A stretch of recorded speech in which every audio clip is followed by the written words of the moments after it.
말씀을 통하여서 하나님의 음성을 듣는 우리 이 시간 되시기를 주님의 이름으로 축복합니다. 성도 여러분, 이 세상에서 가장 영향력이 있는 사람 혹은 가장 유명한 사람 뭐 이런 사람을 생각하면 어떤 사람이 어떤 이름이 떠오르시나요? 보통 우리 어르신들은 뭐 세종대왕, 이순신 장군, 간디 뭐 이런 사람들을 떠올리실 겁니다.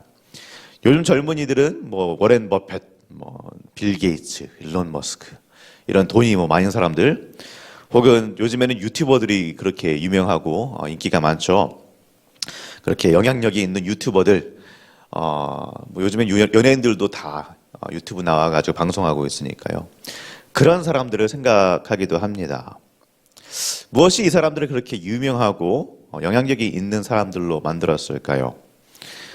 돈이 많거나 뭐 엄청난 책을 썼거나 뭐 머리가 굉장히 좋다거나 노래를 잘하거나 유튜브에 구독자가 많거나 이런 사람들이겠죠. 이런 사람들이 유명해지고 영향력이 있게 되었을 것입니다.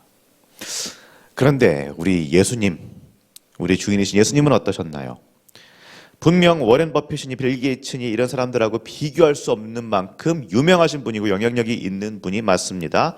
서방 역사 속 어떤 사상적 흐름을 봐도 거기에 대한 지배적인 존재, 가장 근원적인 존재가 누구시냐라고 물으면은 당연히 우리 예수님이십니다. 근 2000년간의 역사가 결국에는 이분이 하신 일 때문에 거기에서 비롯되고 좌지우지 되었다라고 말해도 과언이 아닐 것입니다. 그런데 예수님은 돈도 없으셨습니다. 뭐 굉장한 책도 쓰신 게 없습니다. 물론 하나님의 아들이시니까 굉장히 똑똑하셨겠죠. 하지만 그거를 그렇게 막 드러내서 보이신 분이 아닙니다. 엄청나게 특출난 외모를 가지신 분도 더더욱 아닙니다.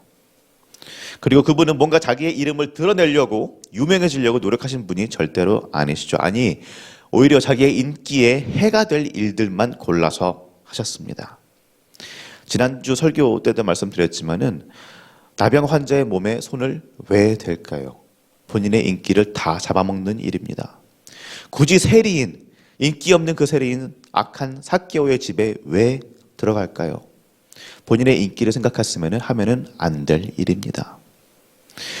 그분은 무엇을 생각하셨을까요? 그냥 자신의 눈앞에 있는 잃어버린 한 영혼, 그 생각밖에 없었습니다. 자신의 인기와 영향력에 대한 생각은 전혀 없으셨고요. 그런데 이런 예수님을 따르는 제자들, 자기 자신의 유명세와 어떤 영향력은 다 전혀 신경 쓰지 않으시고 한 영혼만을 보셨던 예수님을 따르는 그분의 제자들은 지금 어떤 이야기를 하고 있을까요? 33절, 34절 말씀 같이 한번 읽어보시겠습니다. 가버나움에 이르러 집에 계실새 제자들에게 물으시되 너희가 길에서 서로 토론한 것이 무엇이냐 하시되 그들이 잠잠하니 이는 길에서 서로 누가 크냐 하고 쟁론하였음이라. 서로 누가 크냐. 본인들도 뭔가 잘못된다라는 것을 알았겠죠. 그러니 잠잠하고 눈치를 보는 겁니다. 여러분, 크다라는 건 보통 상대적인 개념이죠. 키가 180 넘는 사람들만, 평균이 180 넘는 사람들만 사는 스캔디나비아 같은 유럽의 그쪽 그런 지방에 가면은 180이라는 키가 큰 키가 절대 아닙니다. 그냥 보통이죠. 이건 지위랑 권위, 돈 뭐 이런 개념에서도 그렇습니다. 뭔가 남보다 우월하고 남보다 높은 뭔가가 있어야 크다라는 개념이 성립되죠. 즉 서로 누가 크냐라는 말에는 내가 그래도 너보다는 커. 내가 너보다는 위에 있어. 이런 속뜻이 들어가 있는 말입니다. 내가 너보다는 위대하고 영향력 있고 유명하다. 뭐 이런 말이 되겠죠. 그런데 이렇게 싸우고 있는 제자들에게 우리 예수님 뭐라고 말씀하시죠? 35절 말씀입니다. 예수께서 앉으사 12제자를 불러 이르시되 누구든지 첫째가 되고자 하면 뭇사람의 끝이 되며 뭇사람을 섬기는 자가 되어야 하리라 하시고. 아멘. 첫째가 되고자 하면 첫째 자리에 서는 것이 아니라 오히려 끝으로 가라. 모두를 섬기는 사람이 되어라. 이렇게 우리 예수님 말씀하십니다. 이 세상의 방법하고는 너무나 다릅니다. 이 세상은 항상 우리에게 첫 번째가 되라고 가르치죠. 무슨 방법을 쓰든지 위로 올라가고 그래서 남을 부리는 자가 되지 섬기는 자는 되지 말아라. 그렇게 가르칩니다. 그리고 이것이 사실은 우리가 살고픈 방법이고 우리가 우리 자녀들에게 가르치고픈 방법이죠. 사실은 우리의 손자 손녀가 이렇게 살았으면 좋겠는 것이 우리의 마음 아닐까요? 그러나 이 세상의 주관자 되시는 분, 우리 삶의 주관자 되시고 우리의 구세주 되시는 우리 예수님은 거기에 우리의 생각, 우리 이 세상의 방법하고 정반대의 말씀을 하고 계십니다. 오늘 읽은 이 말씀의 다른 버전인 마태복음 18장 4절의 말씀 보면은 이렇게 말씀하십니다. 그러므로 누구든지 이 어린 아이와 같이 자기를 낮추는 사람이 천국에서 큰 자니라. 아멘. 여기서 낮추다라는 말, 헬라어로 타페이노라는 말인데 이 말을 영어로 다른 말로 표현하라면은 insignificant라는 말입니다. insignificant, 즉 하찮은 것.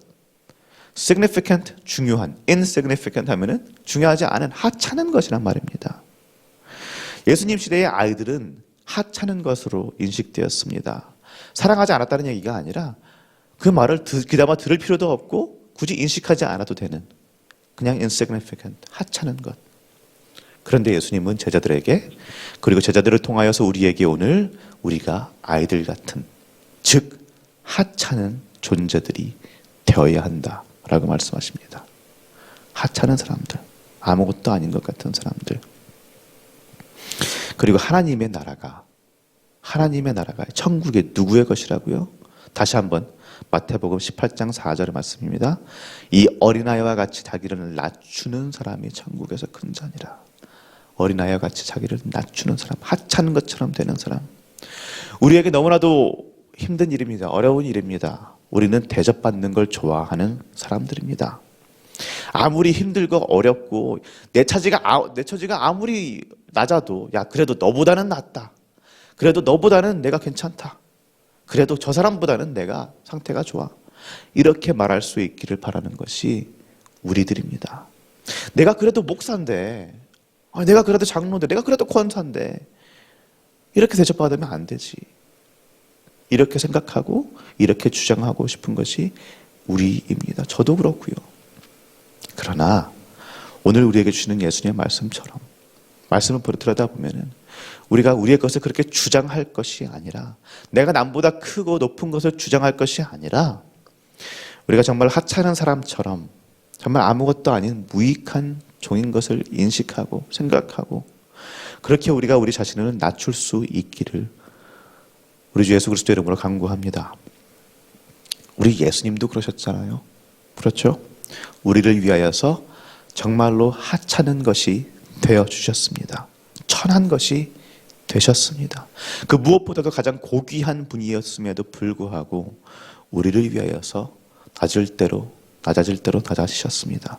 그러나 그렇게 하셨기 때문에 모두에게 배척당하던 양치기 같은 사람들이 그분을 뵐 수 있었고 악하고 약하고 천하다고 여겨지던 나병 환자들, 혈루증 걸린 여인, 세리인 레위, 삭개오 이런 사람들도 예수님께 나올 수 있었습니다.